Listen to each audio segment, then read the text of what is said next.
Hello. So it's the last day of half term when we've had the children in. Teachers are doing some training tomorrow. That sounds very exciting, doesn't it? Teacher training. Ooh, very exciting. I'm just going to do, of course, a Michael Rosen poem to send you on your happy half term. And I just wanted to say to each and every one of the children at Swiss Gardens, you have been amazing this half term. Do you know there's been so many things that have been different? Some of them have been a bit difficult, but you've just got on with it. And you every single one of you has got ready and used to the new way of working around school. So I've said it before, but I'm so proud of each one of you. Have a great break over half term. Stay safe.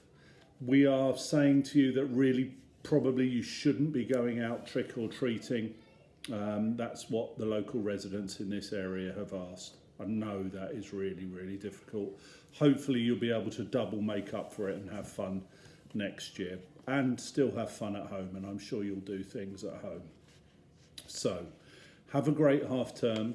Those of you, and I know some of you who are writing some Harris Burdick stories for me, I'm really looking forward to seeing some of them. I know I've been talking to Emily in Year 6 about that, but I know other people are also looking to do some of those stories. So great.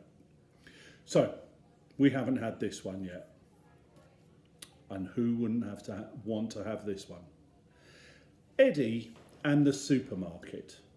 Shopping with Eddie was a nightmare. Do you know, this poem really reminds me of going shopping with my boys. And when they were little, I think you might remember that I've mentioned them before. They're 23 and 27. But when they were little and you try and take them shopping, particularly in the supermarket, it could be a nightmare. Actually, Alex, my oldest son, was even worse in Marks and Spencer's.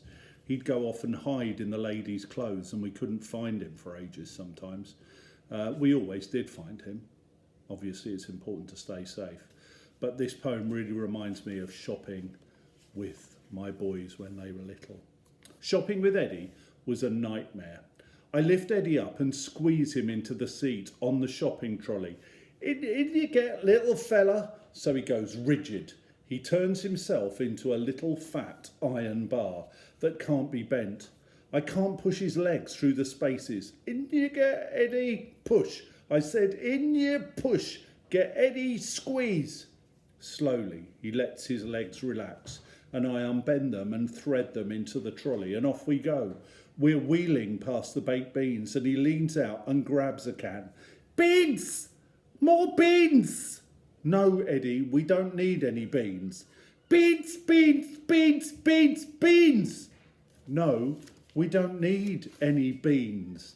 Beans, beans, beans, beans, beans! No beans, Eddie. We're heading now for the Kit Kats, Penguins, Topic Bars. You can tell this was written a while ago. Crunchies, Milky Ways. He stops shouting, beans, beans, beans! And he leans out of his seat, arms waving. We whiz round the corner of the packs of chocolate wafers, and his chunky little hand grabs a packet. Wee! Chocolate! Wee! We're going to take that packet back, Eddie. We're going to take that packet back. Then there's an explosion. My chocolate! My chocolate! Sorry, often makes me cough. He turns into a little fat iron bar again. In front of my eyes, he becomes a screaming demon. Head flung back, face going red, eyes getting swollen, back stiff, hands punching out and body heaving to and fro. A woman is looking at me and saying to herself, you're a torturer, you're horrible to babies. My chocolate! Beans, beans, beans! Some people walk around pretending nothing is going on, but I can tell they're in pain. The noise of Eddie is getting into their bones. People are moving away from us. There's a man over there hurrying to get to the kitchen rolls. Eddie is wrenching the bars of the trolley. Chocolate beans! My chocolate beans! I want some kitchen rolls too. So the man who's trying to get away from me thinks he's being hunted by Eddie. Then one of the shelf stackers tries to be friendly.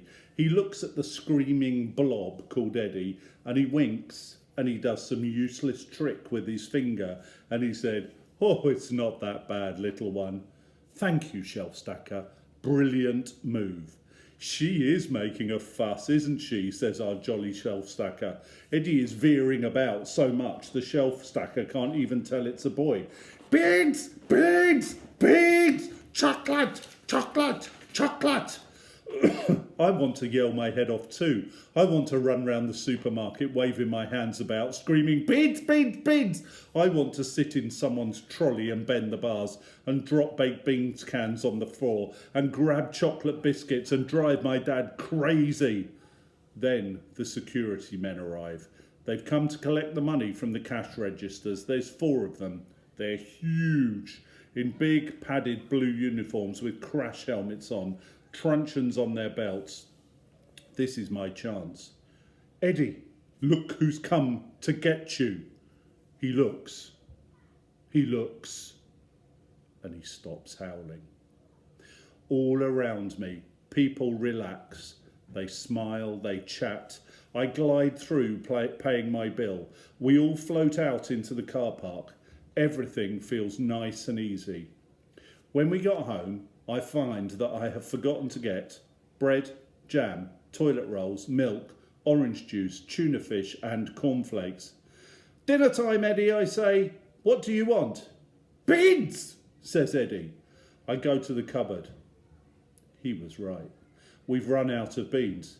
I say, "I'm sorry, Eddie, but we've run out of beans."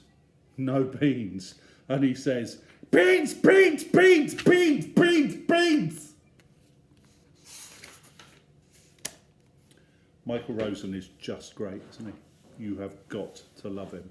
So look, bye-bye. Look forward to seeing you on Monday, November the 2nd. Have a great half term. Do those stories if you're doing them. Stay safe. Have a good, safe Halloween break. Bye.